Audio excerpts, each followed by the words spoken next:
Leeds, Leeds, Leeds. What is happening? Welcome to Working Hours, a show about a place called Leeds, a time called now, and an activity called work.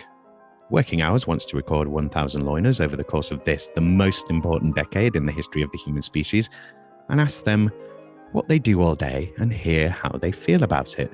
My name is Simon, and this is all my fault. What did you want to be when you grew up? I think when I wanted to grow up originally, it's feel like the thing that jumps to mind, because there's a photo of it that I can think of, is a builder. How old would you have been then? I want to say it was maybe like 4 or 5-ish in the picture. Yeah. Basically, I've got my dad's sort of construction hat and his tool belt and fully dressed up. I used to come with him on site, that sort of thing. So he's he used to be a site manager, sort of does other things now, but that's sort of where he started. But yeah, I used to take me my son. So I thought it was great babysitting. I don't think they'd let that happen now, to be honest. You know, I feel like there might be a few more health and safety issues.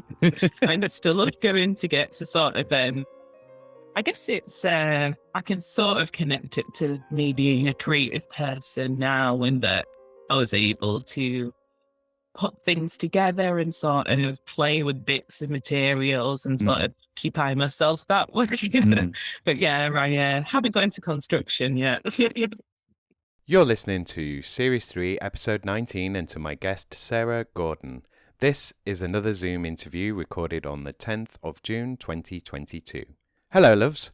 Sarah Gordon is a freelance designer and tutor from and based in Leeds. She is currently working on her PhD, which embraces the worlds of design, education, and mental well-being, exploring Black students' experience of university life through design-led methods. Sarah's PhD allows her to demonstrate design's value in research and work in an area that is meaningful to her, advocating for Black voices in higher education. There's a dropout in sound early on in this one, but it soon comes back, so do stay with it. Again, record quality isn't best here, but it does settle down and your ear does adjust. Leeds, please remember to like, share, follow and subscribe to this podcast. And don't forget, Leeds, I'm doing all I can to bring this to you. So if you do value anything about it, then you have to make an effort to protect it, because nobody else will. Talk about working hours in the pub, you know, like how you're inculcated to promote the government, or some billionaires' talking points in the pub. You know, like they make you do, but they don't make you do it, because really the media doesn't affect you, does it? It only affects other people, doesn't it? Say working hours in the pub, I dare you. I double dare you. Get your friends together and ask each other my questions. You should know what they are by now. I nearly do. Please give money to Working Hours, and please give me any feedback, questions or comments that you may have. Email workinghourspod@westernstudios.com or use Facebook, Instagram, Twitter, Nextdoor or LinkedIn to get in touch with me. Links for all of my social channels, except for Nextdoor, are in the outros of these episodes, along with contact information for my podcast, production company, Western Studios Leeds Limited. Any support that any listener anywhere can give this show will help me to keep Working Hours free for anyone in Leeds or elsewhere to listen to these interviews. More importantly, it helps me to keep doing this at all. Making Working Hours is not getting any easier. If anything, it's getting much harder to do, so I need support anywhere I can get it. Remember, the more you do, the more the podcast can do. Please share Working Hours and engage any way you can, and please do get in touch if you wish to advertise your Leeds business, campaign, whatever, on this show. If you like this show, please support me in making it bigger and better however you can. Now then, please enjoy this totally free and totally ad-free, as far as I know, episode of Working Hours with Sarah Gordon. So what is it that you are doing now? So at the moment, I'm doing my PhD. I'd say first, though, that I'm a graphic designer. And I think it can be a little bit confusing to be in design. It will come back. Come on. Come on, internet. Bugger. You're back. Hello. Well, my internet just decided that was the perfect moment to cut out. And since then, I've just hotspotted my phone and I'll see, hopefully it'll come back on at some point. Yeah. Hopefully the connection's not too bad. Yeah, but that was the second it started. That was the other bit of my spiel that I forgot. I was like, if it freezes, because it happens a fair bit, like don't panic. We'll sort of get back. Yeah. So I'll just start. I've literally forgotten what I said. No, I'll just start from the top again. So we'll go into So what are you doing now? Okay, and so I'm predominantly a graphic designer, but I'm currently doing my PhD, which can be strange for some people because they don't often connect design to an academic subject. It's sort of more of a, I don't know, just a creative pursuit, play with your crayons type thing. But for me, it's been connected to every part of my career. Sort of no matter what role I've worked in, I've always done something related to it. And I've found that I've always ended up working in design. So the last few years, I've been working mainly freelance. I've worked in different sort of agencies and companies and things, but I've been focusing more now on what I kind of wanted to do. Mm-hmm. So I've been able to pivot that into my PhD and sort of embrace a topic and a passion, something that I've wanted to have the space to explore, but wasn't able to do sort of within maybe a freelance job or a one-off graphic design project. And that's exploring the area of mental health, focusing on Black students in particular, using methods that are from the world of design and creativity and bringing sort of my two interests and passions together. And that's what I'm up to at the moment. Okay, so sort of on a practical kind of day-to-day level, what does that involve? I mean, is it just gaining and looking through masses and masses of data, or are you do you get to do is part of it that you get to creatively represent such data, for example? What's the nitty-gritty of it? So for a PhD, I am doing a traditional one, and there are sort of models where some people might focus more just on creative practice and more on that space. But I do sort of sit design away from arts and fine arts. I mean, it's an entirely separate academic school. They have similarities, but they're entirely different. And design in particular is generally a lot more analytical and sort of lends itself to more analysis. But that's the kind of boring part. I think the thing that excites me about it, that I find the most useful and what I've been able to use in my study, is that it embraces things like participation and working with people, thinking it sort of outside the box and not necessarily going with the first idea and saying this is done. You can be iterative and not necessarily commit to something if it's not working. And I like that as a way of thinking and just a way of being. I try to do some research when I'm doing this, around people, and when I ask people to give me a bit of a bio, that's me to get. It's for my show notes, but it also, if I can't find anything else about someone, then. But we sort of met through LinkedIn, and so I know that you've got previous work experience before the PhD, so it's not like you went straight, through a whole academic continuous career so far. So what brought you onto the PhD, and how easy was it to get funding? And so talk us through getting into this. Right. Yeah, so I remembered what I was going to say now. Makes sense with this. So as I was sort of working through my design career and things, I left an in-house job and started working on freelance projects, lots of different businesses and sort of a variety of things. It did allow me to be a bit more choosy. So I did get to work on a couple of projects that were sort of more charity focused and a bit more less product driven, because I think I was feeling burnt out by sort of working in more of a marketing environment. Mm-hmm. And I decided to do a master's as well. So I did my master's in design. Mhm.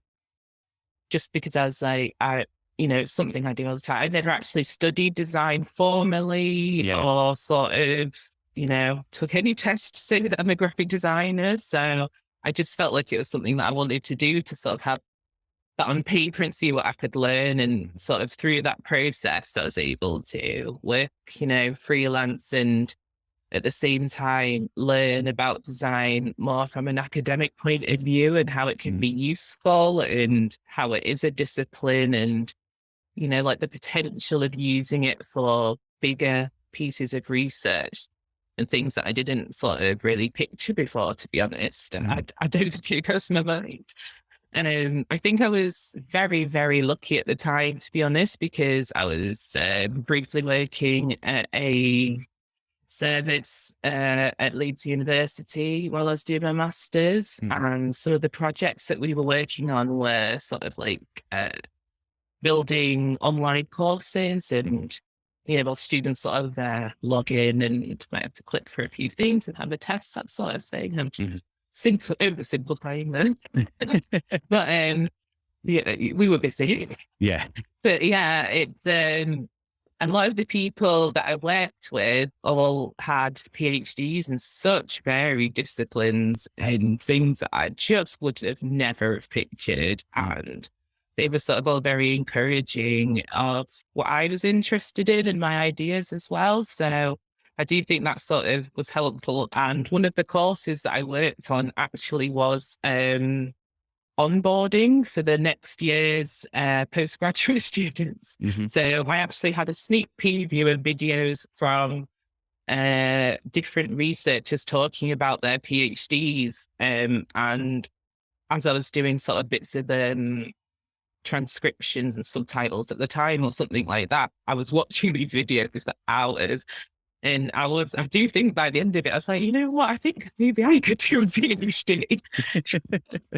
And, it did help. And funnily enough, even now, it's a very small world, because I'm in a research network, and the video that I think that sticks out in my mind the most, he's actually just finished his PhD and he's in the same work. So it's weird to sort of see that full journey. But yeah, in my master's, I was able to do a specialist project where I use some sort of tools from the design world. So there's these things called design probes. I don't like that term. I think it's a very ugly phrase, but and I don't like to use it. In my own study, I pulled them like creative journals. Yeah. It's not very inviting, is it? Really, when you're asking people, Too probing, isn't it? Yeah, like can I probe you? It's a bit weird. So I've trying to adjust that a bit. And sometimes they're called cultural probes as well. And I think probably a few other things, but essentially you sort of make a kit almost of prompts and questions and ideas to sort of get a window into somebody's life without following them around. Yeah. And I don't think you can do that really you can do that, there's sort of ethnography, and it has sort of a similarity to that sort of thing, looking into the daily lives of people. But I think in the design, the difference is it's the sort of care and attention in the resource that you create to give to people. So rather than maybe saying to them, I don't know, just sending a quick survey link and just asking them, even what did you do today and what did you not like about this product or this experience? And just, they're not bad questions necessarily, but I think if you took that more creatively and design that experience more, you can find ways to do things, So one example is, if you do this not online, is to give people a disposable camera Mhm. and ask them to say, the question is, how do you feel today? But instead of them responding necessarily with just text, Mhm. you ask them to take some photos, Mhm. and you sort of can use these visual prompts, because I think then people think a little differently about the way they're responding, Mhm. and you get back more information for design. Mhm. Hopefully that makes sense. Yeah, no, totally. Yeah. I mean, you're getting people to think a bit differently. And then, I mean, because the benefit comes from the aggregate of the Mm, data, doesn't it? It's sort of like yeah. squashing everything together and then going, okay, so if we look at this thing, so if we look at, for example, trees, like, okay, so how many people out of those photos have taken trees within their photos? What kind of trees are there? Does that tell us anything? Like, does it just tell us things about trees? Like that kind of thing.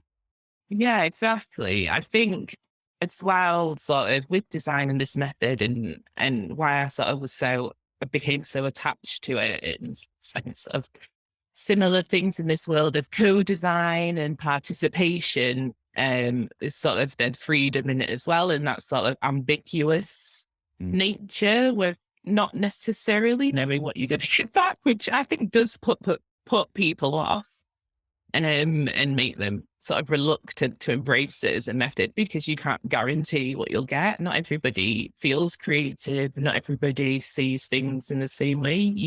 Mm.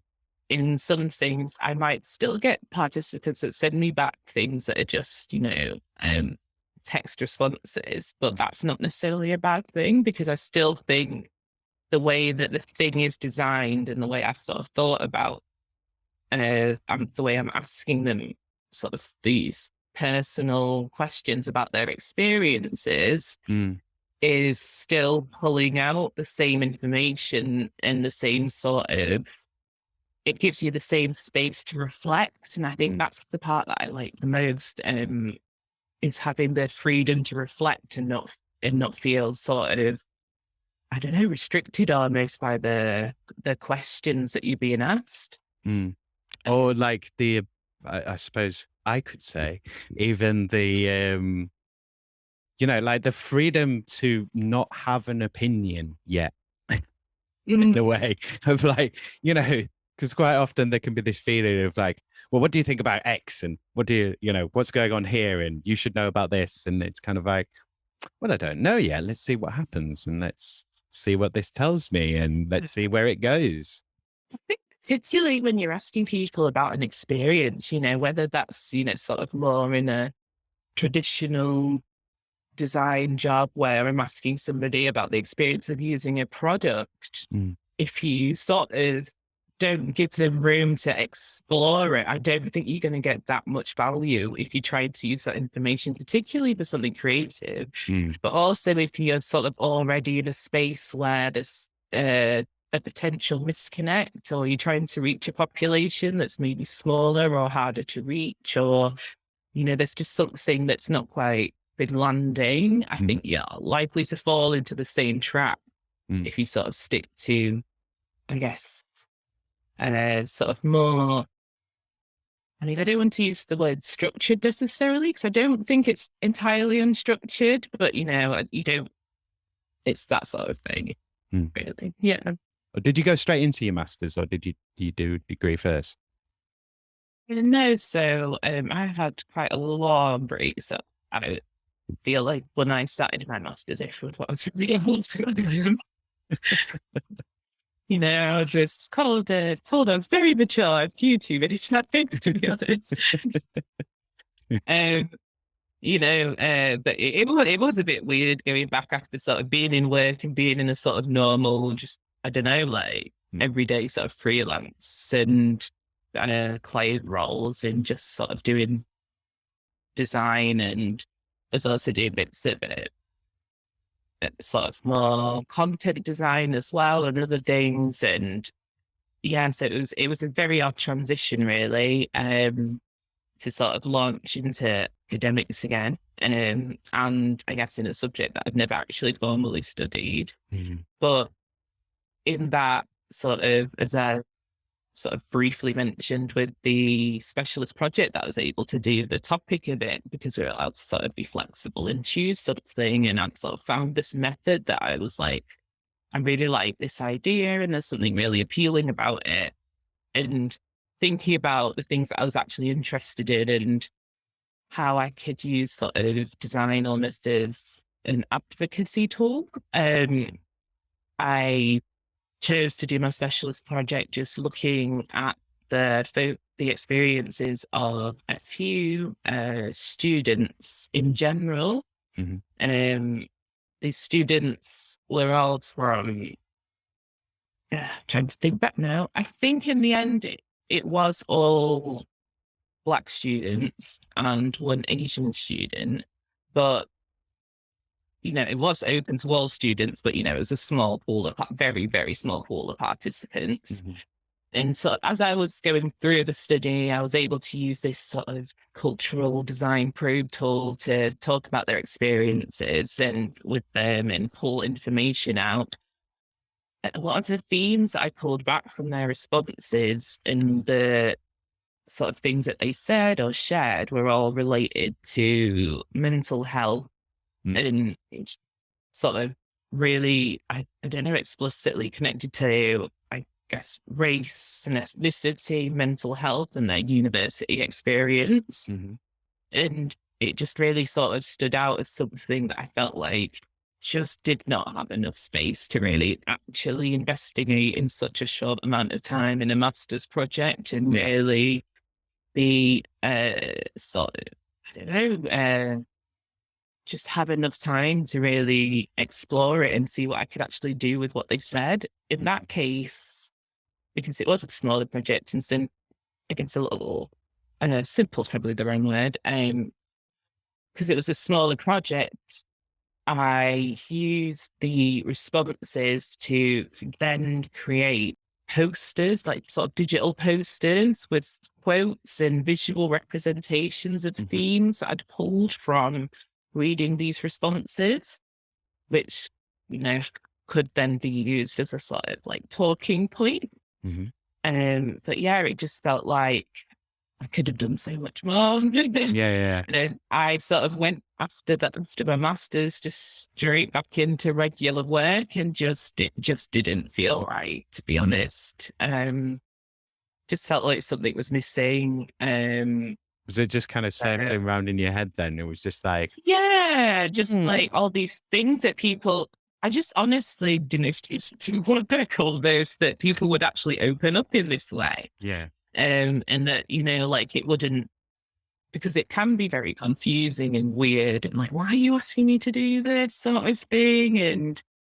But people enjoyed it and I enjoyed doing it. So it was something that I wanted to at least attempt again in some way. I think around the time before the pandemic, I was sort of doing a few freelance things and trying to think what to do next, and started to just note down a few ideas here and there of like how I could turn it into something. And I don't know, just sort of reading around to see, because I didn't, as a Black student, well, I wasn't at the time then, I'd finished, but I didn't want to go into it and people to think that I was only doing it because I was a Black student. Because, obviously that is part of it, but it's not really the reason that I am exploring it. It's not the main, it's not what the sort of conclusions and analysis, it's not about me. But I have, a passion and an interest in it. And honestly, it almost feels like it was pure chance. As I was sort of tentatively thinking of ideas, I stumbled across a incredibly specific PhD opportunity for funding, which was actually originally with Loughborough University.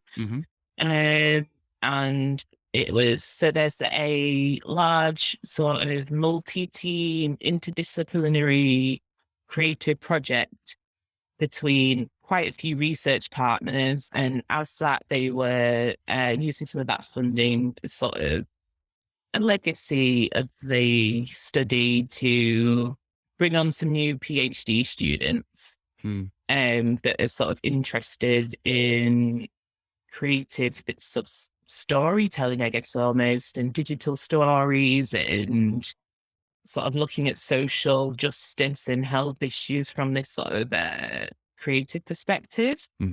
So I sort of pitched my co-design PhD idea of, working with students to create something. And I think I originally actually said that I would just work with students of racialized backgrounds and not specifically Black students, because I still think I wasn't quite confident enough that I could just say that that's what I wanted to do. And that I'd be able to get funded, to be honest. At the time, that's sort of what I said. But in the interview, the person that's supervising now, who is actually from the University of Nottingham, contacted me afterwards and asked if I'd rather come to Nottingham and join him instead. And did scare me for a minute. I was like, oh God, he's going to say I'm not going up something. But, it was good news instead. Then basically, I think I just sort of, it did work out really well that I sort of fit into his world. So he's actually the world's first ever professor of health humanities. So that is, it's looking at anything really in that sort of health and well-being and self-care and anything like that, but from a perspective that's bringing like arts and humanities into the process in a meaningful way, not sort of as a add-on at the end. And in an instance, so many projects, there's so many huge things, and published some really great books and things at the moment. And I was just, really grateful to be sort of taken on board, because I do think it helped as well to give me the confidence to push through with my study. And I was able to sort of explore and see an example really from someone who's sort of done something that's bigger. He's not a designer, and I think he's, his background is in mental health, and he was a mental health nurse. He's a professor. But he is also a writer and an author, and in this sort of creative humanities world, and understands my perspective in the way that I want to sort of look at things. And which was really useful for me. And as part of that, I do have another supervisor who is a psychologist, which again, I think people think it's strange, that we're all sort of able to understand each other and connect our ideas. But I think having those different sort of ways of looking helps build a bigger picture. So the project that he was working on, it is called What's Up With Everyone. So there's a website that's live at the moment. I think there's going to be some more sort of information and press and papers and things in the next few weeks, actually. I know there's been a few papers published since. But the partners were very exciting. So it was the University of Nottingham as sort of part of the Institute of Mental Health, which is based there.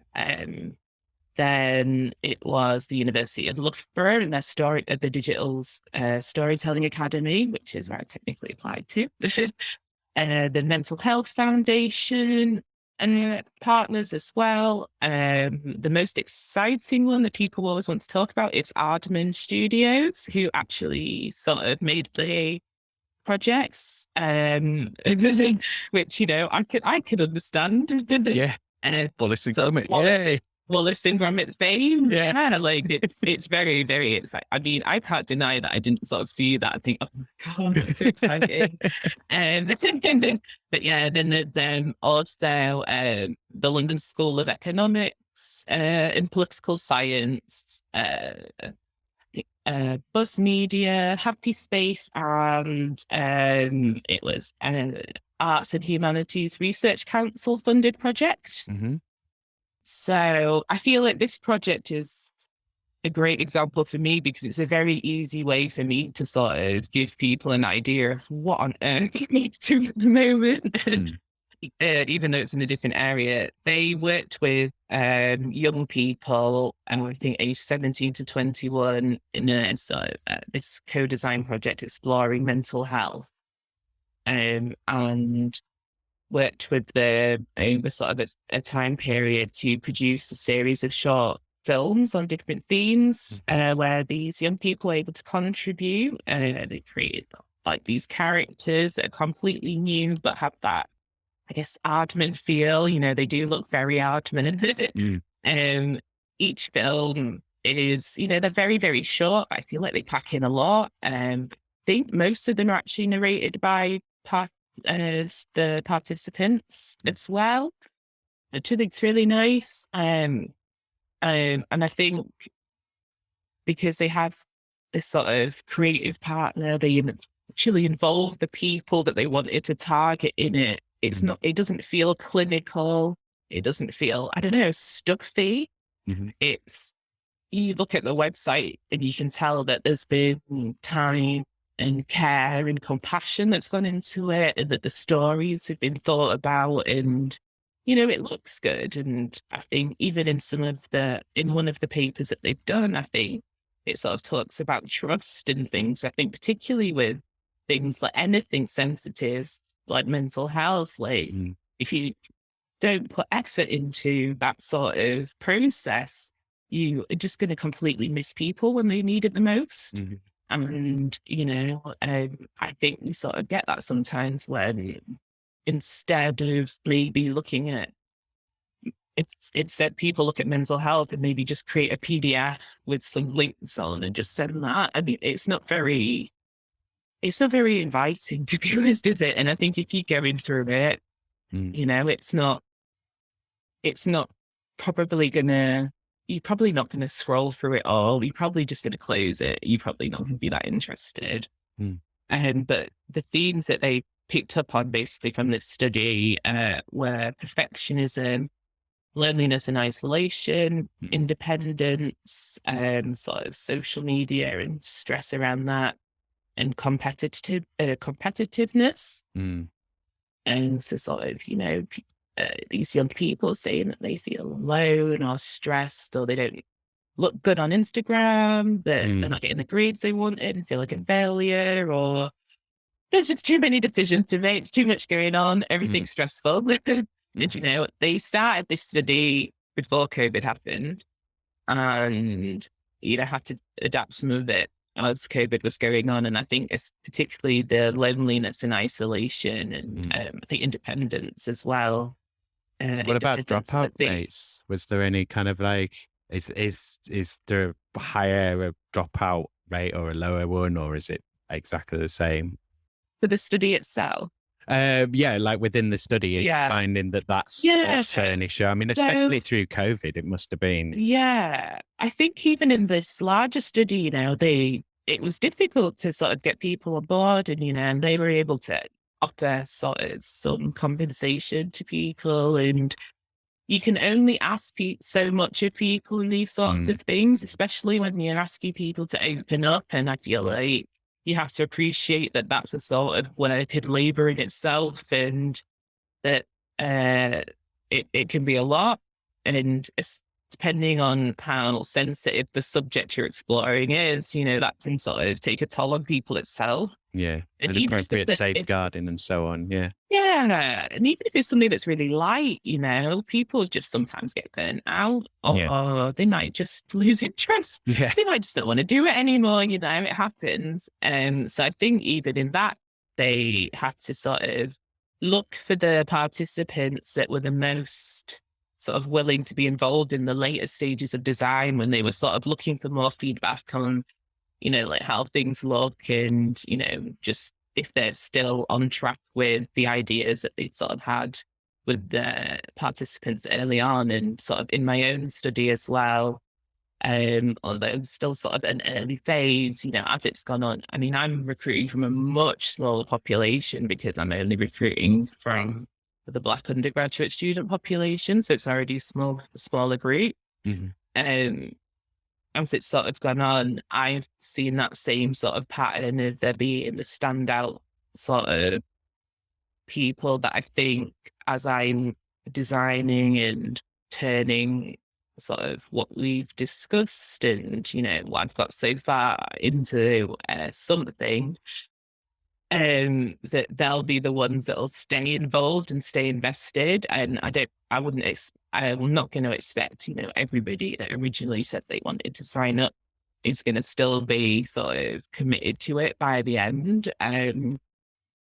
Which I think is completely fair, to be honest, and I think, yeah, especially like with the two projects I mentioned are both sort of really in the area of sort of mental health and well-being.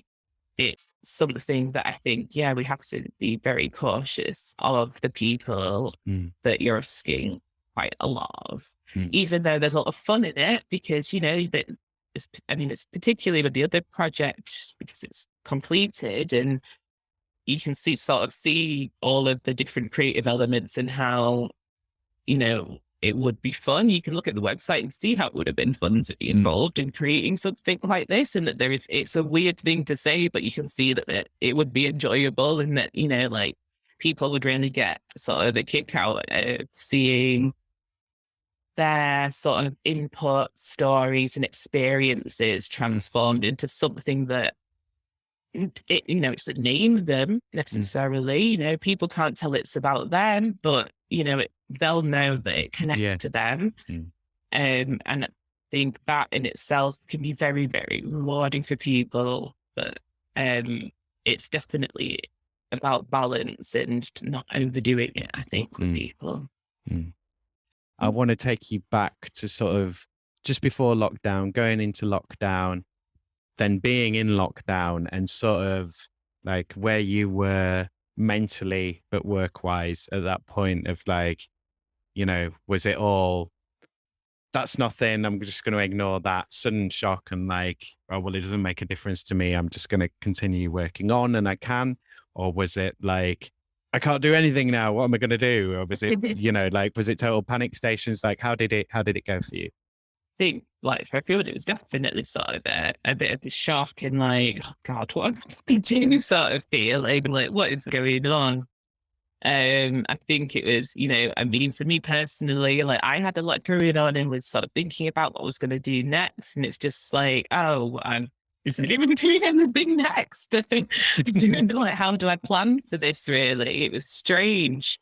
But I guess in the same time, it was sort of around the time I was working on that proposal for this application connected to this project that I've sort of briefly mentioned with the animated films. So it did kind of allow me to spend a little bit more time on it, to be honest, that I wouldn't have normally had. And then in the sort of run up to it, when I guess lockdowns and things really sort of kicked in before I started my PhD in the October of 2020, I'm going to say. God, I don't know where I am. Was it 2020 or 21? It was 2020. Yeah, I've noticed it was 2020. Time has totally collapsed now. Nobody knows what. Few years just feel like 1 year. Well, and I think we've also we've traumatized it, haven't we? We're kind of like, I don't remember any of that. That didn't happen. It's just a weird dream. But no, I think sort of because in the sort of run up to that, I had more time, I guess, to just look into it and explore things. And as well, it was sort of a period where I feel like, and I guess what really drove me towards reassessing my ideas and proposal and the students that I wanted to target was seeing the Black Lives Matter movement really sort of take life over that year. And the incident with George Floyd's death and sort of other things that have just sort of happened over that time period, and that felt like there was a need in particular to focus on that group, and that I could sort of prove that point and really, I could say that there's definitely something in it. And then I also sort of lent into the idea more in that time period that I definitely want to work with students, which I think people sometimes find odd. But I think it's because for me personally, I feel like education opens up so many doors that it's, I felt it's not fair that it feels like there's these other things that can impact on your experience and aren't considered, in that it's so difficult to sort of get that across sometimes in a way that people can understand. And and like, I can't say that I didn't like not enjoy my masters and things, but it was a strange experience for me. I was very, noticeably the only Black student, and it was sort of odd. And you try not to think about it, to be honest. But I do feel like, when I was sort of doing my sort of mini project then and picking up on these little themes about like isolation and belonging, and then thinking about sort of COVID and lockdown and all of these incidents that are sort of happening and just the way things were going. And I just felt like there was a need there where there might be students that are particularly feeling isolated, that might not be able to get what they need out of the academic experience to sort of be able to, I guess, move on with their lives and careers and, I guess just be what they want to be, really. And I just felt like, it was a difficult time, but it did sort of really help to establish what I wanted to do and who that I wanted to look at, and why there was a reason to. Yeah, I mean, it sort of gives it more meaning, gives it more urgency, gives it more like resonance. And it's that sort of, you start to see it's the human thing of pattern spotting, isn't it? You're starting to see patterns emerging in things, and you're kind of like, oh, well, this is replicated here and here and here and here. And there are these commonalities and there are these things. And yeah. So, okay, where do I want to go from here? Do I want to try and delve into that more? Or, I mean, let's do it this way. Is there more that you kind of want to say on that or bring out before I move on to a different question, or shall I just move along? I mean, I guess I'd say, not necessarily for myself, but as I was sort of exploring, as I'm and working through it, I mean, I think we all know, and it's not necessarily something that's like a hidden thing. I think it's a bit sort of obvious that people are very isolated and feel lonely. And in particular, I was sort of seeing more statistics around students feeling more isolated, how that was impacting on their mental health and how they were studying and adapting to remote. And, I could understand that, particularly if you're an 18-year-old and this is the first time that you've ever moved away from home, but you are excited, you want to go out, you want to do all of the things that I think, sometimes people discount as part of an academic experience. You don't just work on exams and papers all the time. I don't think that makes a good student. You have to, have sort of like an all-rounded experience, really. And, there was just so many like reports and things sort of coming out about the way the pandemic really impacted students, that I think there has been a really strong response to it. But there's still a lot to do. And I think for myself as well, I found it strange starting a research project with people that I'd never met remotely from Leeds, another university I've actually never visited. So, it's like I feel sort of like strange, and like this is such a confusing and weird time. I can't imagine what that's like for somebody who's never even had any sort of academic experience before, or any sort of, they're just starting that sort of journey of like, I guess, independence into adulthood as well. Let's start with social media. So I ask about social media so it's social media, but it's becoming more work media or media work.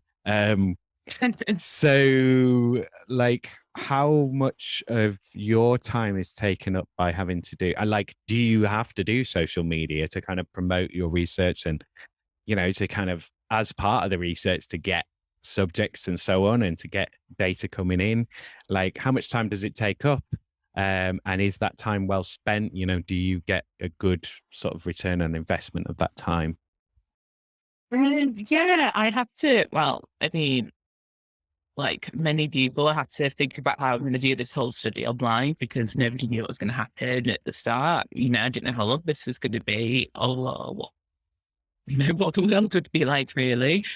And so adapting all of the tools and methods and things to online and recruitment and not, I think at first, potentially I would have maybe used more in-person sort of workshops, even posters and word of mouth just from being out and about, I guess.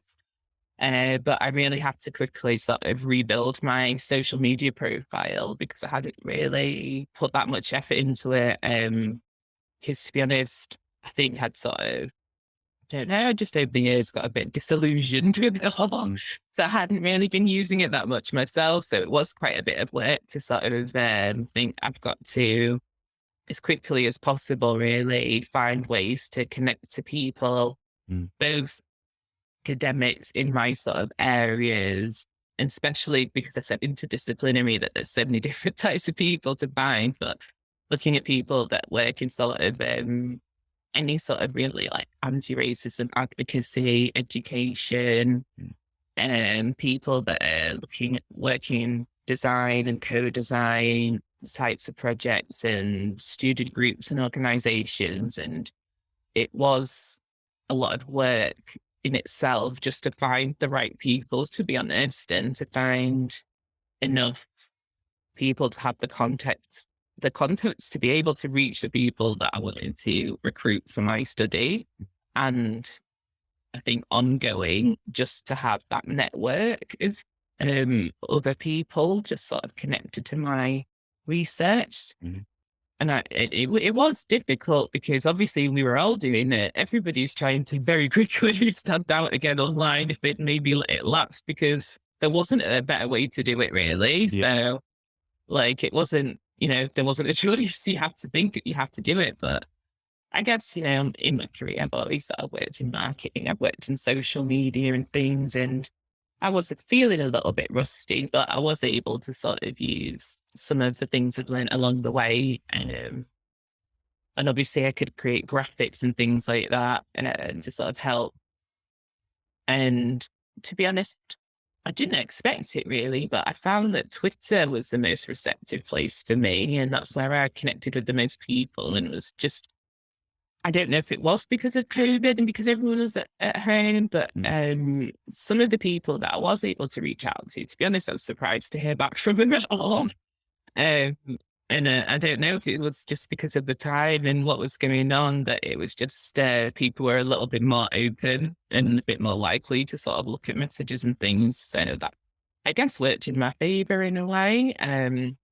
But it's difficult to keep up the momentum when you're trying to do all the other normal things that you need to do, because that becomes sort of like a job in itself. Mm. Just being you could just be a sort of, you could focus on being a personality or a profile in the research area, which, I think is something that's like a good thing. And like, I'd like to be able to share more, but it is like, it's a big time commitment as well. Now that we have Brexited, do you notice any change in your work? Like, has it changed what you're doing and or how you're doing it? And has that been, sort of good, bad, negative, no difference? I mean, I think with Brexit, unfortunately, it's not really anything positive I can think about. I'm trying to root around in my brain for something that I can say that's something really like a clear benefit. Mm-hmm. But I mean, for me personally, I don't see any. And I think in education, And for students, it has closed some doors and opportunities to things like certain types of funding and relationships that existed before Brexit. Certain things that are just going to be more difficult to arrange and organise. There's still things going on, and there's still schemes that are happening, but there's so many more hoops for certain things, and there's a lot of stress around things like visas and passports for international students as well. And I think it's just it's been sort of very disruptive, really, to that exchange of knowledge, I think, really, between like the UK and European universities. And I think that's a real shame. And I think it's discouraging to students to want to come to join universities. And I also think that's a shame, because I think it's a great thing, because it's a diversity thing. It's not necessarily always something, it doesn't have to be sort of these big things like race and ethnicity. It's just good to have the different experiences and cultures in this sort of environment, and when you're trying to sort of explore and produce knowledge. So I think that's really disappointing. But I think where students will feel it the most will be around funding for opportunities, and for researchers will be funding for research.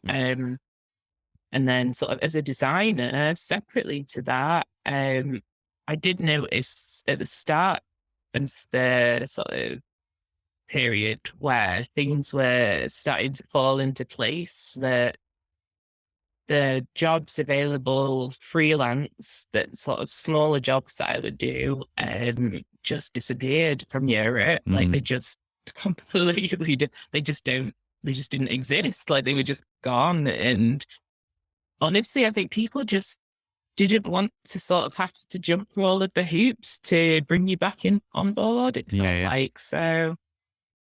It closed down opportunities there where there would have normally been more sort of things that you would have been able to get involved with. So yeah, I think it was, like personally as well, like not helpful, I don't think.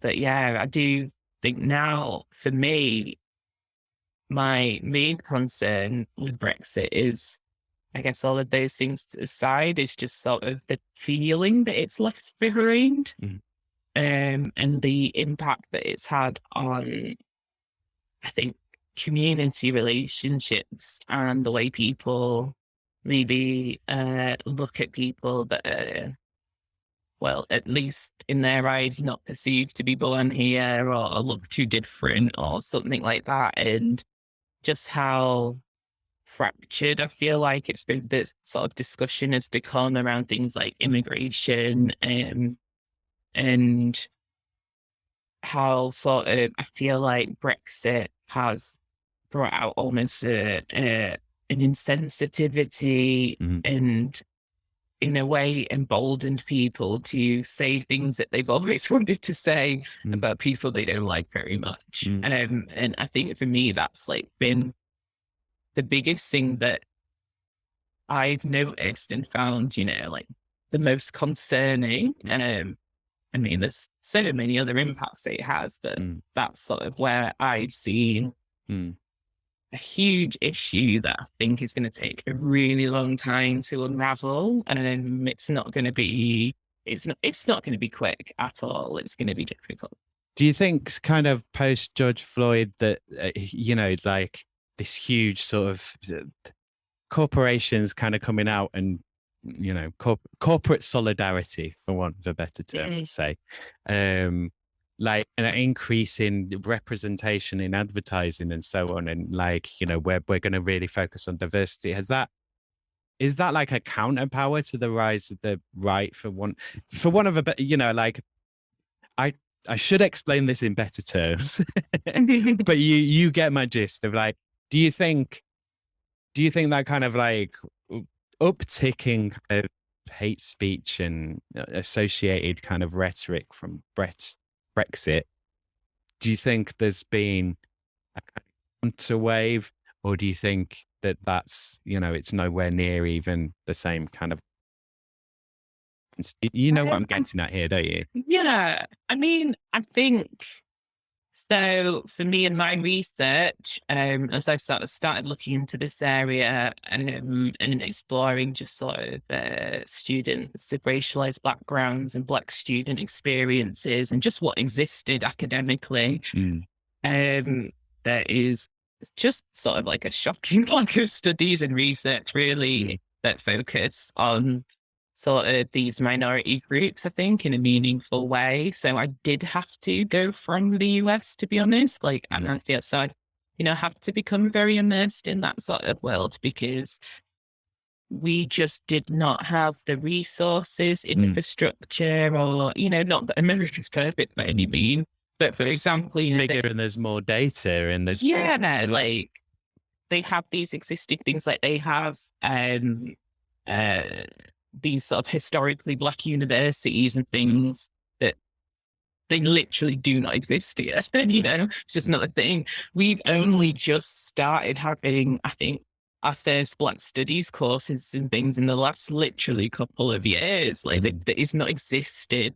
We've not had the space for it. So a lot of it has, there is a lot of good work, and especially now there's a lot more, but I had to sort of use the US and sort of what was going there as a window. And I do think it's relevant, but I guess what I worried about is sometimes with companies and I think universities here even jumping on board and people sort of changing their pictures and putting hashtags on and things like that, is that they were sort of disconnecting from the fact that we have very similar issues in the UK, and that, it might not be the same incident, but we do have our own sort of equivalents of inequalities, and I think particularly with the Black community in the UK. So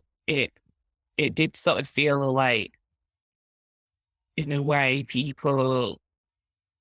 certain people that maybe weren't really looking into what was going on that much. They felt compassionate, but just sort of, it was a bit more of a passing thought, really.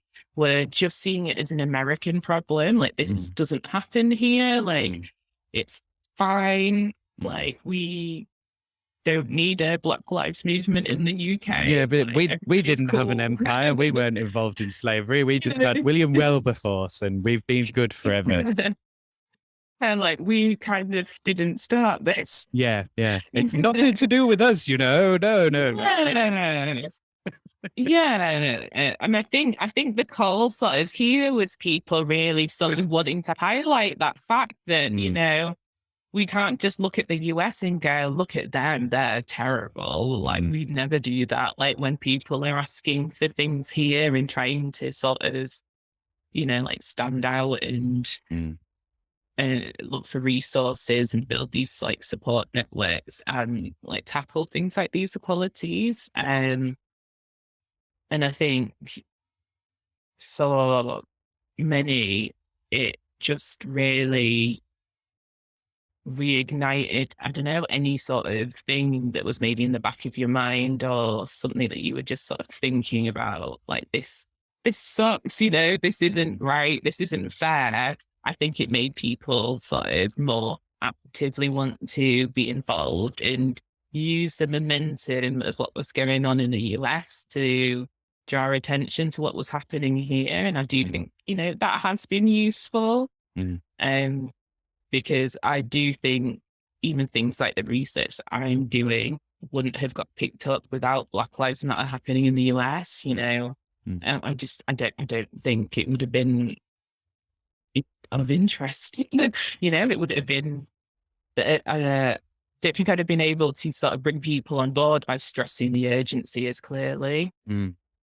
So I wanted to also get you to talk a little bit about, so from the research that you're doing, are the majority of your kind of research respondents, are they how are you categorizing Black? Are you sort of Black and then Black British, or Black African? Is it just sort of diaspora?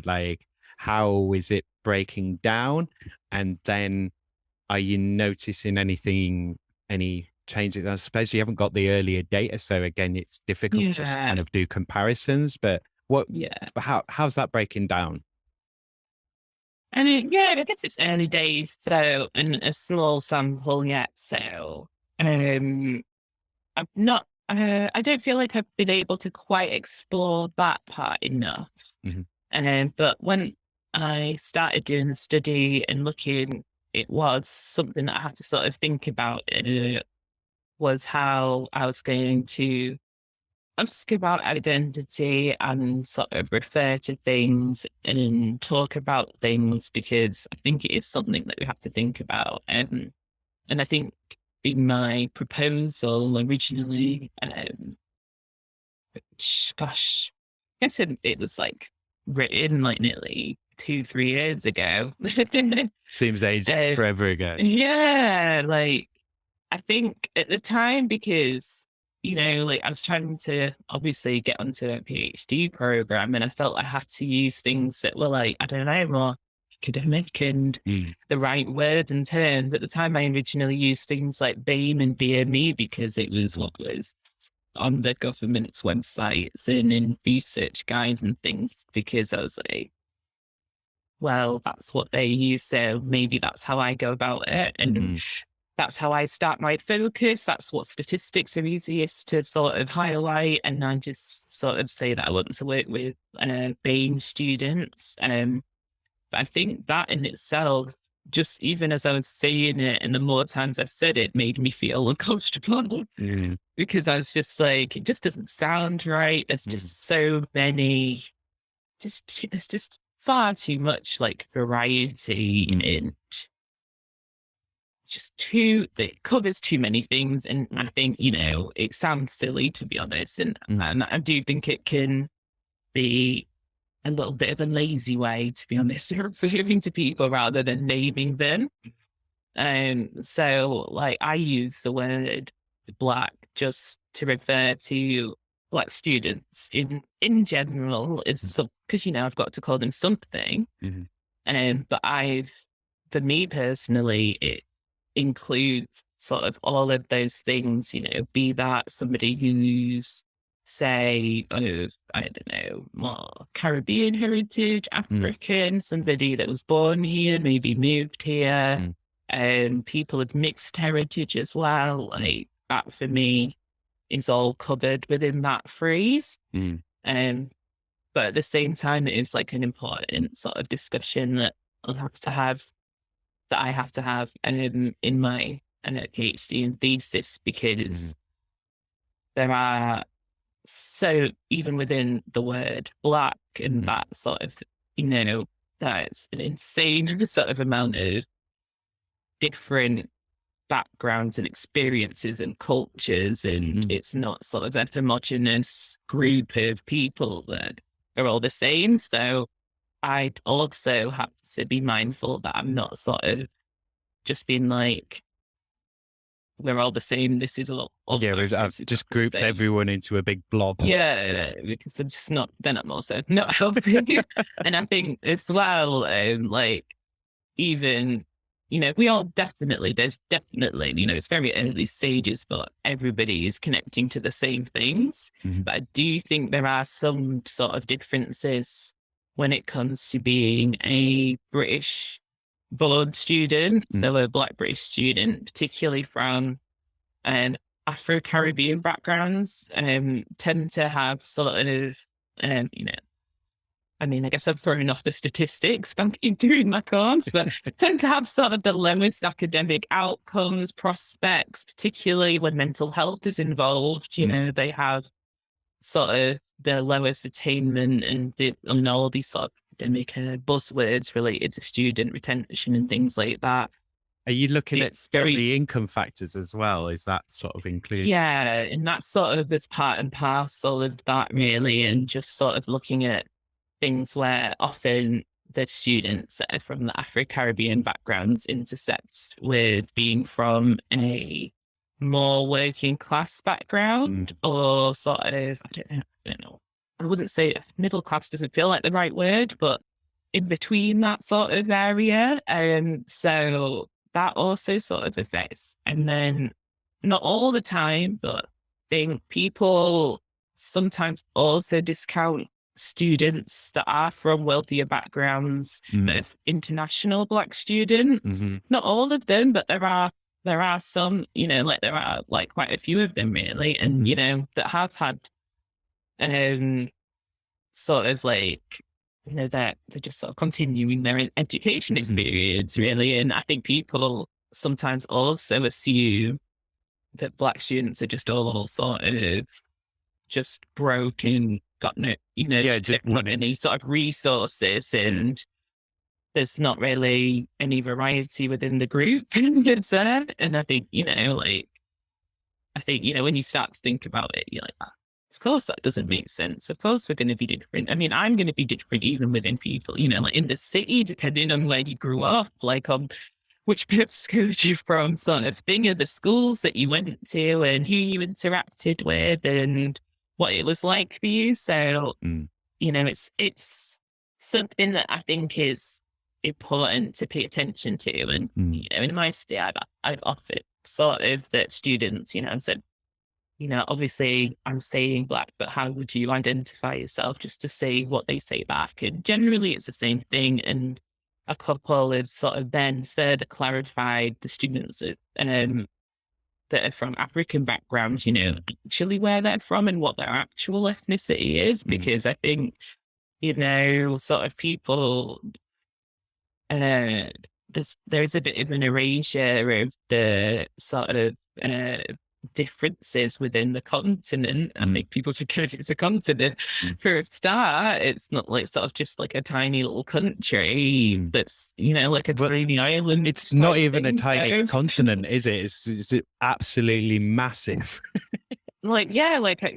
It's ginormous. Yeah, I mean, what is it that you can fit like America and India across? And a whole bunch of other countries as well. To think that all the students that come from there would have the same experience to me is absolutely insane. And it's the most genetically diverse continent as well. Yeah, exactly. So people are proud of that. So students will want to say actually, no, I'm not just I don't know, a West African student. I'm a, wherever student. They want to be more specific about it. And I think as long as people have the opportunity to give that, not all the time, some people aren't bothered by it. And I think that's perfectly fine too. I think, it's personal, but I think what's important about it is not saying, is sort of not allowing people to, if they want to, tell you where they're sort of from in their own words and how they identify, that you sort of, almost erasing their whole culture by, sort of dismissing that idea. Like when people are filling in their diversity forms, if you're doing white, you've got what, like white British or white, depending on how they kind of break it down. And then it'll be like Eastern European or like maybe white British and then white other, because as well you can't fit the entire diversity of people onto a form. But also it's but there's an agenda there. There's always an agenda there with how they've picked it, whether they're conscious of it or not, and that tells you something. And that's that's the whole point of the study, isn't it? So yeah, and I think that's sort of that thing when you think about I guess bringing design into it, and the information design sort of comes into that field, and looking at user experiences and sort of all of these designery buzzwords and things. If you're creating these sorts of things but not really thinking about the person at the end, to be honest, you're not. It's just, you're never really going to be able to suit everybody, but you're also not going to be able to sort of be compassionate, I think, in what you're asking, really, and just not be so, I think, bureaucratic about it. I understand that, especially when we're collecting data, we need to be clear. But I think with where you get something that's maybe because people see these sorts of categories, then they're get taken into, say, I don't know, an onboarding for a new job, and they use the same categories, or you're signing up for something that asks for diversity questions, and they just put sort of like, I don't know, white, black, Afro-Caribbean, black, other, Asian. That's probably it. Yeah. Like, sort of thing. And other, I think that's quite convenient. You know, like people might not think about it actively as they're doing it in the moment, but no one really wants to be an other, or, you know, I feel like, and like things like saying just Asian, like, what does that mean? Like, that to me blows my mind as well, because I'm like, that it just makes absolutely no sense, does it? It's ridiculous, really.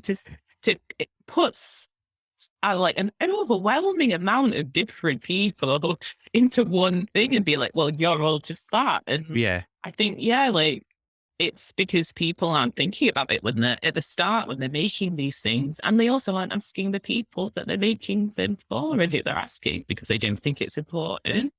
I do think it's incredibly valuable. Yeah, well, it's like that thing, you know, like when I was growing up, whenever you did any sort of history or geography or anything, I was always like, why?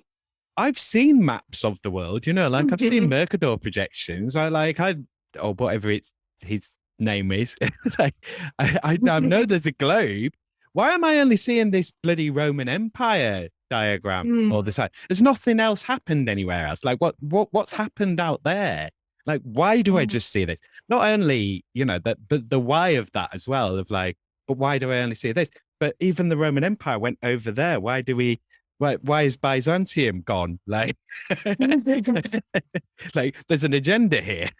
Yeah, like, yeah, you do sort of feel that it's that sort of whole structural issue, really, and sort of looking at, even when someone's doing something as, I guess, simple as creating a form, and thinking about the structure and the environment that you're in, and how all of these things just sort of become part of like a daily life, and it just sort of doesn't become a huge consideration, and it becomes sort of so normal. And I guess what's happened in the last couple of years is people have sort of used these sort of movements and what's gone on as an opportunity to be like, this isn't normal, and there's all of this variety and culture and different things that sort of make up all the communities that we're in, and it isn't right, and it's not appropriate to talk about them in this way. I think particularly when people started initially talking about Black Lives movements and still using things like BAME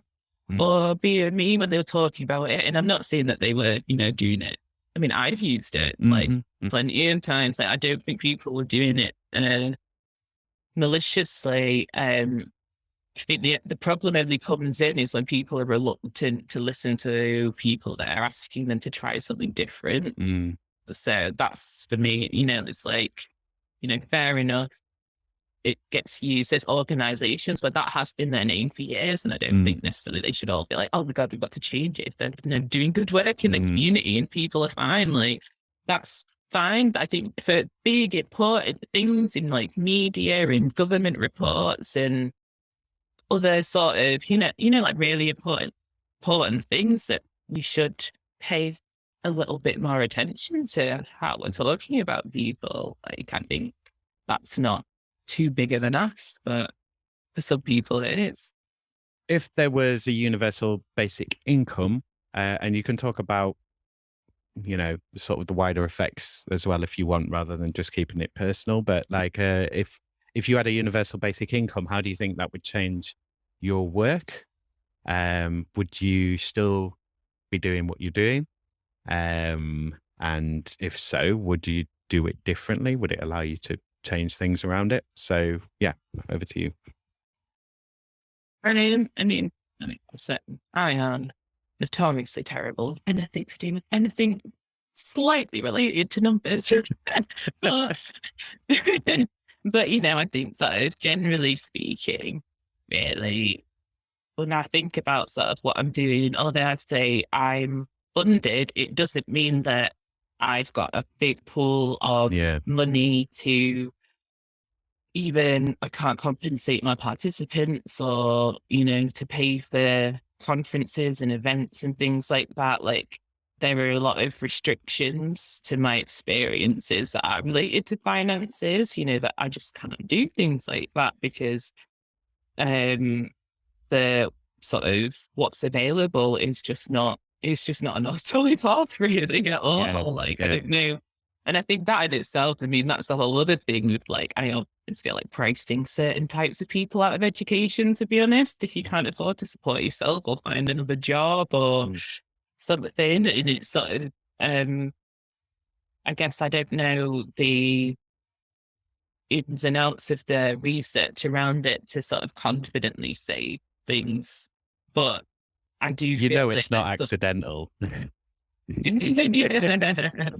yeah, I definitely feel like there's sort of something in it that people, if we were all sort of able to equally or more equally access just basic funds, how much it would have a huge impact on people's lives. I think there's a sort of idea that if people get given any sort of money, that we're all just going to squander it and we don't know how to look after ourselves, and that if you give people from working class backgrounds, they're all just going to go, I don't know. I feel like the idea is they're all just going to go and get drunk and waste it, and they don't know how to do it. They don't know how to look after money. They don't want anything from their lives. And They're all going to spend their time just partying and ignoring the rules. yeah, like, and like, if you give it to students are just going to get drunk all the time and binge drink. And I mean, I think I was on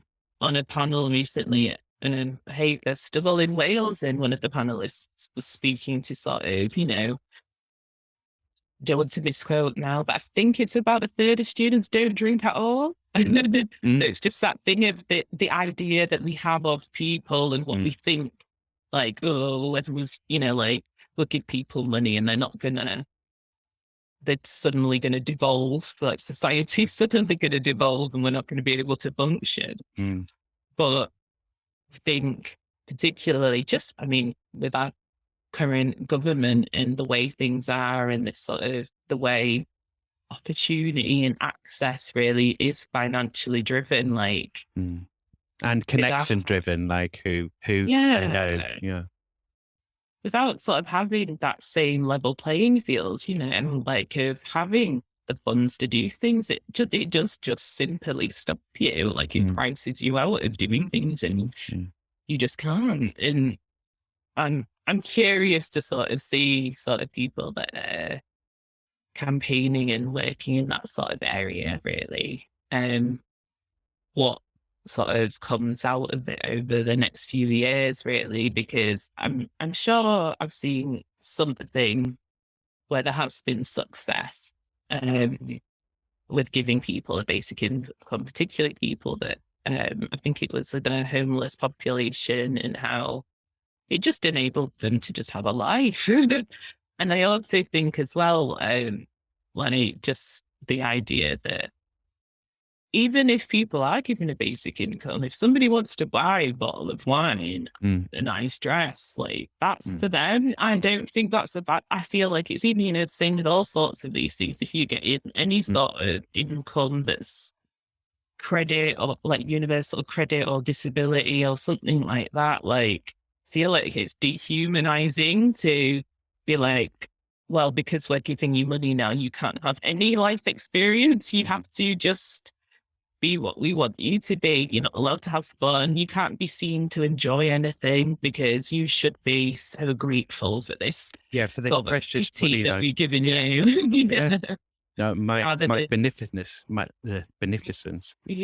Yeah, sort of, rather than actually seeing them as people that could, not everybody's gonna, of course, some people are gonna just waste it and not. I mean, everybody does it. Like, I don't feel like that's just what happens. That's fine. I feel like, there's always going to be some bad. I think to say that every single person all of a sudden would just not be able to manage it does seem ridiculous to me. Like, I do feel like there's something there that, is worthwhile sort of But I think it's an outright exploring. it's an outright lie, isn't it, really? It's just like, I mean, because if you think back to the lockdown of like people being furloughed, I mean, what was the thing that everyone was banging on about? It was like, everyone's doing DIY and get fit. And like people were active, people did things. And, it wasn't like everyone went out and just murdered everybody. It was like, oh, I'll take a food parcel around, or I'll go knock on the door when I'm on a walk and so on. Like people came together. But that doesn't make an exciting story, does it? No, I mean, well, that's the thing. I think with anything like this, it's because it's an easy topic to sort of spin on social media and things. It's an easy topic to be polarized on. It sort of gets missed what might actually be useful or what might need to be changed or developed if there is something in it that's like, maybe we need to work on it a bit more first. And I do think that's a shame because, I just think at this point, especially, I'm sick of hearing about the cost of living crisis. I'm living in it. I know. It's like, what are we going to do with all this thing? Like we are, like, that is the reality now. And it's not like it's new to us. Yeah. Don't mention 10 years of cuts. Yeah, Oh, right. Like, yeah. Go on, sorry. It's like, yeah, exactly. It's not like we didn't see this coming and people haven't been raising red flags. So I think if we're not sort of looking at radical new ideas, then we're just going to keep doing the same thing. I think you just get the same results, don't you? So doesn't make sense to me to not even try. I use climate change as kind of, because it's the main big one of all the various ecological crises that we're running into faster and faster. Are you, like, how does it play into your work? Like, can you do any adaptation, mitigation? Is it part of your research? Is it part of your research brief? I think you mentioned you got some Arts Council funding, did you say? Because I know that has some climate kind of clauses. So I guess my project's a little bit weird because I'm not directly, I mean, in a way, funded through them, but it's so my supervisor, I don't know if I actually mentioned his name, it's Professor Paul Crawford. His sort of bigger investigation is funded by the Arts and Humanities Research Council, and then sort of there's a contribution to that, and there's an institutional contribution is where my project was sort of picked up. But I think, so I'm on the Student Minds Student Advisory Committee for this year. So Student Minds are based in Leeds as well, actually. But they are the UK's pretty much only student mental health charity. I don't think there really is anything that looks at things in the way that they do or has the impact that they do. That's, like visible sort of impact on things like policy and that sort of thing. But sort of one of the areas that we have sort of, I think the place that I've discussed things like climate the most has been with sort of the other students in that groups. And I think particularly with the younger students that are on undergraduate courses, like that is something that's very clearly like at the very front of their minds. And I think that's completely fair. I mean, and I'm thinking about their futures more, I think. Particularly, I think going through COVID and all of this chaos, and it's just like trying to find the good, really, and like, what are we going to do? Like, what am I going to sort of do afterwards? Like, what's going to be there for me? What's the world going to look like? I think, even just basic things of like access to resources and how I think we can very clearly see all of these sort of damaging impacts. But I think for quite a lot of students, it feels like nobody really cares that much, and that everyone kind of, I think what I was sort of picking up from the other students really is a feeling that people are kind of making fun of them and don't think it's a serious issue, but it's sort of like I mean, it is their lives. Like, it's not fair to minimize something that much that's affecting people. And that I know sort of from this and talking to them that there's a lot of anxiety around climate change for young people. Not just students, just young people in general. Like, it is something that like people are going to the GP about because they're not anxious. Because I think to some people that can seem silly, but I mean, it is everything that we do. Like, it's the whole world. So, and I think particularly if you're quite young and everything that's happened and you're isolated and the world's feeling crazy, that probably feels even bigger and heavier, and not knowing really how to process that and how to understand, I don't know, how you're feeling about it, and I guess what to even do. Think I do think that's why you've seen so many young people really embrace advocacy and campaigning and student protests in all from school years, even like why they've got so sort of passionate about it, because I think that's sort of almost like a self-care and a protective activity of trying to find people that are also seeing like this is a real issue in the same way, sort of like Black Lives Matters and anti-racist movements. It's that similar thing of like, there's definitely a movement because people are gathering and forming these communities and shouting about it and really trying their best to, like make it a visible issue. And then, I just think from my perspective and in like my study, it's something that I think about from a point of being like, like how does that then make you feel if you're going into uni? I think, again, in the same way with Black Lives Matter, and if you're seeing a lot of injustices against other Black individuals, you're also feeling that, the climate is gone to shit, for one of it. And that there's not, it's I worry it all adds to that feeling of sort of hopelessness and isolation, and it's not very motivating. It's not really going to make you want to do stuff, It's sort of like, well, why try, like, and then nobody's listening. So you just sort of like, I wouldn't want people to sort of give up before they've already, like, not even had a chance to really get started and not be as jaded as I am now.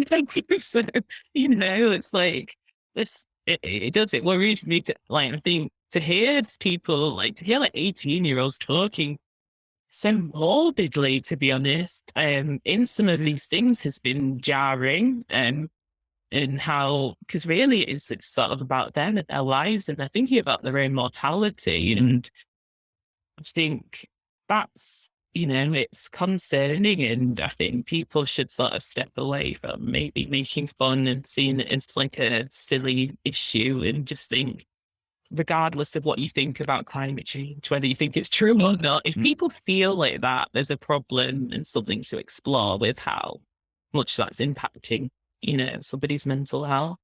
But the thing is, you're not going to do that in a fully complicit media environment that is only interested in, that is only interested in delay or discrediting, because we've all watched the past 30 years, we've all known it's going on and stuff. I think all of those reactions are entirely appropriate. I mean, it's that kind of, well, if you know anything about it, it's kind of like, well, what the hell are we doing? Why aren't we doing anything apart from creating press releases and doing token gestures? What the hell are we doing? I mean, I feel like it's almost like so for some people, I guess I can connect it to sort of why I'm, I guess, using my experiences and academic interests to explore the area that I want to advocate for, because it's the same thing of being like, actually, we do know what the problem is. Yeah. We've always known. Yeah. And it's, it's not a mystery really. It's more that we're having to find new ways of getting this information to people. So, like anything I create from this study with students in this sort of phase, I will be sort of then in the next phase, putting that in front of people that actually sort of work in that area. Mm-hmm.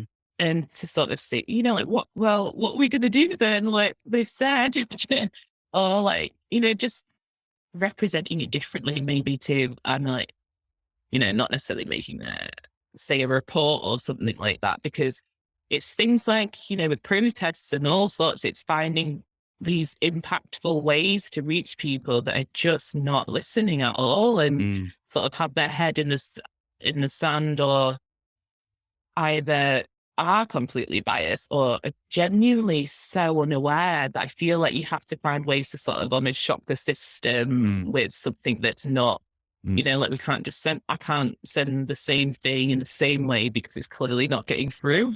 I think in the same way that young people started doing these protests, and even some of the more dramatic climate protests and things like that, you agree or not, but it's like That's what's going to people happen. people at a certain point, people get fed up and have to find a new way to get people to listen. And I think it is a lot of that. It's people just are like exasperated by it all and don't want to throw the towel in quite yet. So that, you've got to think, well, how else can I make a big impact or do something that feels like somebody is paying attention? And otherwise, it can't be a non-issue. It affects people's lives that much, and it does. Like it's going to sort of result in people dying. Like it's definitely not like a minor issue. Yeah, yeah. Yeah. It is killing people already, isn't it? I mean, like, temperatures in India and Pakistan at the moment and various places all over the world, like the Middle East is coming up to 50 degrees at the moment. Like recent floods in South Africa, there's been another landslide in Brazil. There's like, it's all constantly, and it just grows and grows and grows. And then, the news is like, oh, Partygate, oh, the Queen, oh, it's like, tell the truth. Yeah, I think it is. It's just sort of like it's dismissive of how people. I mean, it's dismissive of facts on one hand, but on the other hand, it's also dismissive of like experiences and what's happening in people's like own realities and what they're seeing, and sort of gaslighting people that everything's fine, it's business as usual, carry on.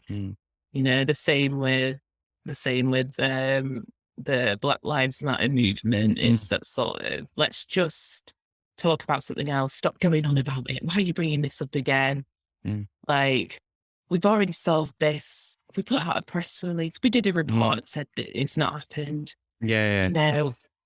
So we didn't ask anybody, but we've said so. So everything's fine. Yeah. Shut up, basically. And it's like it is only gonna sort of further ignite people to do different and new things, because they're just gonna be, oh, you didn't listen to that way, so I'm gonna have to do something else now. Well, and people are just going to get more and more pissed off, and then more and more people are going to get more and more pissed off. And it's like, well, if that's not controlled and organized, that's really dangerous as well. Like, it's the sort of, I mean, you could take it back to January 6th sort of stuff of like, well, to a degree, it is about a peaceful kind of transition of power. Because we don't really want to exacerbate things even more than they're being exacerbated at the moment. Yeah, exactly. I think all of these things have so many polarizing points. And yeah, I do think the media does have a lot of responsibility on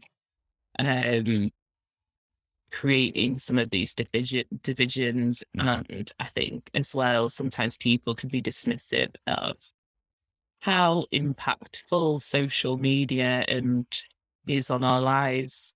And I think it's it's kind of sort of wild for me to think that people still don't think it is, especially throughout lockdown and COVID, when we've been communicating for like the 2 odd years, like that people would still not think that what they see and interact with doesn't have any sort of impact, or that you're not sort of getting any influence from being in that and being on it even more sort of now.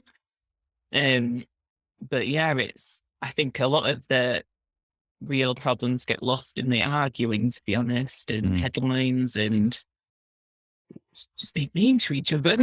That's what they want you to do. They want you to waste time discussing it forever, waste time and energy discussing it, when it's like, look, we know what the problem is. We know what the solutions are. Let's get on with putting the solutions in and dealing with the problems. It's like, oh, no. A, there isn't a problem. And B, if there is a problem, it's you and you're making the problem up.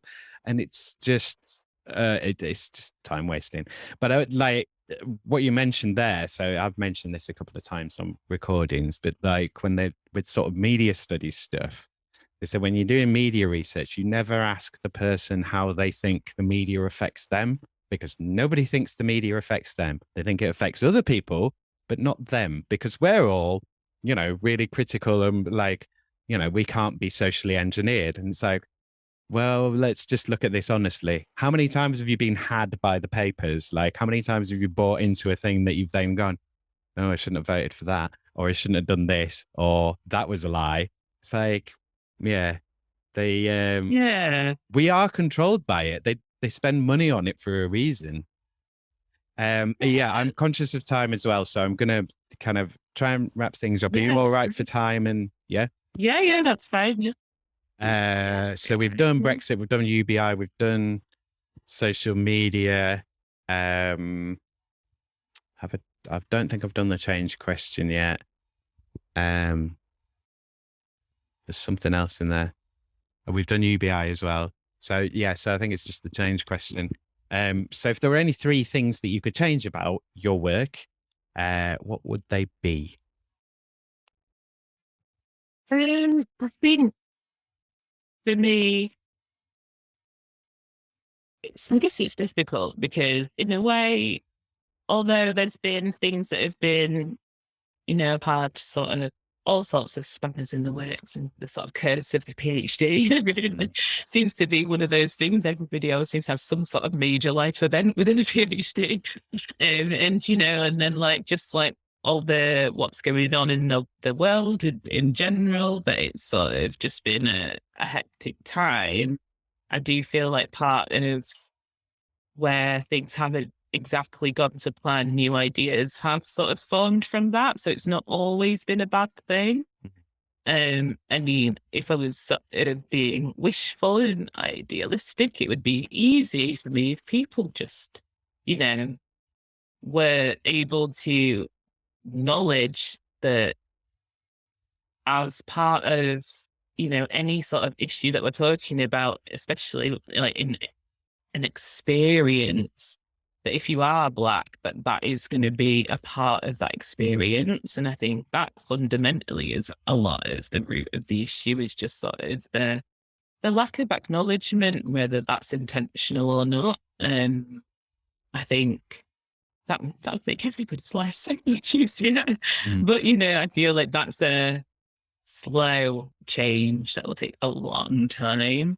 And then I think academically, I guess over time, I do think COVID and the pandemic have made people embrace things like co-design and participation as ways of like running projects and researching, because it's different, it's new to them at least. It sort of lends itself to exploring experiences or something that's not difficult. And so I would like to see people, really sort of like meaningfully working with people to solve issues rather than directing things at them, and just sort of seeing that world like develop as something that people take seriously as like as a method of researching. Are you looking at sort of are you kind of covering all aspects of kind of Black student life? Like, are you looking at like how much they engage with, say, the student union, or how much they are engaging with the school, or Yeah. I guess briefly, so I don't know if I actually did say, to be honest. um, yeah. So like in the first part of my study where I've created this toolkit that's the horribly named cultural probe, design probe thing, that I've called a created journal. Um, After doing a very extensive amount of reading and literature searching and a literature review and sort of getting really immersed in it, Mm. I pulled out themes that I thought were important and was able to use that to sort of create these sort of prompts and things, and trying to keep it as open as possible, just generally to Black students' experiences and just how, like what's it like, Mm. what's going on, and not trying to be too specific, but some of the questions they are naturally leaning towards, trying to draw out um what is the most sort of pressing thing for them, and what Mm. can we actually do sort of now, or Mm. and who do we need to tell about it to, and so like, and even just sort of looking as well. One of the other things I want to pull out is just the sort of around resilience, and how, these students have had a really tough time, but they're still doing it somehow. And I think sometimes we're not always like mentally conscious that we're actually still doing it, because it's difficult when you're going Mm. through it. So, some things like, I mean, one activity is like a digital memory box type thing where they can like add photos in of, Mm. like say, do they finish university? Mhm. What would they want to sort of look back on? And I think that sort of speaks to that thing of, like pulling out some of these positive experiences and being like, and reflecting on that side. And as well, there's sort of other things where I've asked them to sort of reflect and look back at things in the past, or maybe, like send messages back in the past type thing. Mm. Or put glasses on, so to speak, Mm. to explain things in different ways and that sort of thing. So Mm. there's a lot that I can pull out about their experiences in general, but Mm. essentially it is all boiling down to sort of a few themes and points that I'm hoping I'll be able to really sort of share soon, and really sort of I don't want to sort of show about it, to be honest, but I'd say the main things that I picked up on that at this point, that students, they see that people are trying, they see that there's things that are starting to change, but they still just feel like it's that thing of people not fully listening sometimes, and not fully hearing what they're saying, and assuming that they've solved problems, Mm. and feeling sort of dismissed by that as an experience. And then on the other hand, that there's so many students that, that do feel like, I am sick of it. And they just want to simply hear from the universe. Like they actually want to hear real ideas and plans. They want to know who's working on this, but people aren't telling them. So Yeah. that's sort of where I'm going to go next, with transforming all of that into a digital sort of content piece that I can use. Which should be exciting. And that's my sort of next few months' work now, really. And I think as well, the other thing that students picked up on, I did a workshop as well, is the thing that really bugs me the most about a lot of these resources that are created, is that design thing, of the lack of care on how things look and feel, and how that can affect how they feel about themselves, and like not feeling worthy because people can't even be bothered to tidy up a PDF or check the links that are not broken on an event or something like that, supposedly for Black students. So yeah, there's a lot that I've been able to pull from it, which is sort of why I wanted to do it in this way. That's awesome. I think I have. Is there anything that I mentioned at the beginning that I've not asked you yet? I think we've done all the questions, haven't we? We did the change question, didn't we? Did we do the change question? Yeah. Yeah, I think I just answered that sort of. Yeah. Yeah. I mean, sorry, so for the listener as well, I've just done 2 back to back, so I'm a bit fried. Um, so yeah, yeah. So at this point, it's kind of over to you then. So, is there anything that we've not covered so far that you'd like to kind of talk about or raise at this point, or if there's anything that you want to kind of flag of like, if there's any social events, or if you like, do you need any more kind of research respondents? Is there any kind of like, if someone wants to kind of partake or be involved, any of that kind of stuff? If there's anything that you want to talk about, it's your time. Yeah, I guess.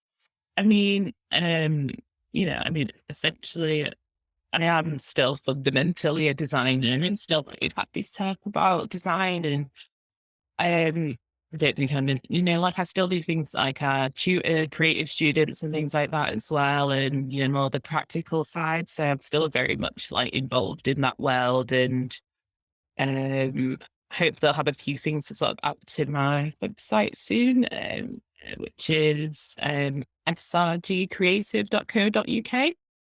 And just different workshops and things like that. Which should be exciting, hopefully, because I still, obviously, like I still love to be involved in just design in general, and I'm always open to start talking about design with people, both for projects, but just in general to other designers that are interested in how they can use it to turn something they're interested in into a PhD project, because there's just not enough of it. It's very lonely here in health sciences as the only graphic designer. We've been all these nurses and psychologists who just like, what? It would be really good to see more like creative people, and not creative people from different backgrounds, I think, just sort of getting into it. So I'm always happy to sort of, like if people want to talk about it or talk through ideas and proposals. I think sometimes PhDs sound scarier than they are. And sometimes I think people have more of an idea and more skills than they actually realize. But you wouldn't know, I don't think, because it's not easy to get hold of that information. And I think for my study itself, it's specifically looking to work with, in this phase, undergraduate Black students. And then there might be an opportunity by the time this comes out still, if there are students that want to be involved, and we can sort of go to the same website. But it might be by, I guess, in the next sort of few months, I see how things go really. The next sort of phases, I will be sort of speaking to people that work in the areas of equality, diversity, inclusion in universities. So I'm also really interested to hear from people that are actively working in those areas and those sorts of roles. And then it'd be great to hear from them. And yeah, I think all the other sort of things that'll be coming up, if I'm doing any more events and things, I'll be adding stuff to my website as time goes on. And I know I've got a couple of like things that are coming up sort of towards the end of the year and early next year that hopefully interesting to be built. We'll see. But yeah, I think that's everything. Thank you again to Sarah for being my guest. Thanks again to all my guests, and thanks to you, Leeds, for being my subject. And of course, most of all, thank you to you, my dear listener. Come back next week to listen to some back episodes. I want to do something for my first 50th episodes. So I don't know what that is yet, though. It's big for me, and that's what counts here. And here is the only place that does count. I haven't decided on anything yet, and there's no point asking listeners because I don't hear from listeners. Well, except for one. But there will be something. Good grief, I really didn't think this would be this hard. How hard can it be to find 2 people a week and record them talking about work? Really fucking hard, apparently. Of course, if I was born posh or had been handed an asset by a posh person, the other way one makes money on this island, then I could have just done it and probably would even have had some lackeys to help me. It would have been some effort, but really, it would have been total piss to do it that way. But then, if that was me, I wouldn't have wanted to talk to ordinary people, would I? No, I would, like every other podcast out there, have been looking to talk to known names. but that ain't what working hours is. There will be some stuff, don't know what yet, there will be summit. Oh, and if you are going to any of the Climate Rebellion this year, please let me know, especially if you will be arrestable. It'll be good to get one of you on record for this show. We can always discuss a suitable time for publication. And if you aren't going, then I guess you're committed to working towards our total extinction. And I would like to commend you on the impeccable job you've done on that project so far. Truly epic stuff. Okay, that's me. Cheers ears. Take care out there and be kind to each other, Leeds. If you're listening to this, I assume you have some connection to Leeds, like living here or being from here. If you're such a person in Leeds or from Leeds and you haven't done your recording for working hours yet, then don't wait. Email me now, right now. Quick, get a pen. workinghourspod@western-studios.com. If you fancy being my guest, put guest in the subject line of your email and add a short bio in the message. Stick in some suggestions of your availability and I'll send you a release form and a Zoom invite. If you'd like to be on working hours, I will need a 2-hour window for us to record in. I can record in your work time or during your downtime. I have been recording interviews for working hours for over a year on Zoom, but I can also record offline. You can appear on working hours anonymously, or you can promote yourself and or your company or brand. Cleaner or owner, what is your experience? How do you feel about work? What do you like and not like? What do you do, Leeds? Be a part of local history, have your voice heard, share your wisdom, give us the inside skinny. This is your show, Leeds, and it's all about what you make of yourself. Do you know what you're doing? If you do, then come and tell me all about it. Come on working hours, even if you don't know what you're doing. I certainly don't. Email me right now. Quick, get a pen. workinghourspod@western-studios.com. If you're allowed to do that, that is. If you're not allowed to do that, then tell me why. If you and your business aren't ashamed of what you do, then let's hear all about it. What good are you doing the rest of us? Are you socially useful? Am I? Is this? Send your feedback, questions, comments, and queries right now to workinghourspod@western-studios.com. What is happening, Leeds? Find out by following this show on Twitter @WorkingHours3 and on Instagram @WorkingHoursPodLeeds to find out when new episodes are going to be released, or just use the hashtag #WorkingHoursPodLeeds on either of those sites to find me.